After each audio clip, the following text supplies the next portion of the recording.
bawang, cabai yang naik.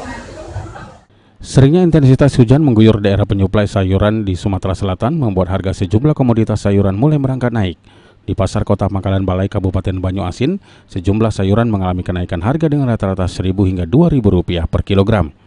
Seperti Walter, tomat, daun bawang, bawang merah sejak 2 minggu terakhir bahkan sudah mengalami kenaikan harga. Jika biasanya Walter dihargai Rp6.000 per kilo, kini naik menjadi Rp8.000 per kilo. Begitu juga dengan tomat dari harga Rp6.000 kini menjadi Rp8.000 per kilo.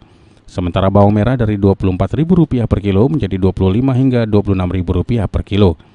Kenaikan harga dijelaskan pedagang di Pasar Kota Pangkalan Balai sudah terjadi di tingkat agen besar di Pasar Jakabaring Kota Palembang, sehingga mereka terpaksa menaikkan harga untuk tetap mendapatkan keuntungan. Bawang kayak bawang merah, kayak tomat itu mengalami kenaikan, wortel, cabai itu mengalami, ya mungkin sebagian yang mengalami penurunan kayak daun-daunan itu kan mengalami penurunan, yang sebagian lagi naik. Ini kita ngambil barangnya dari mana, Bu? Dari Jakabaring.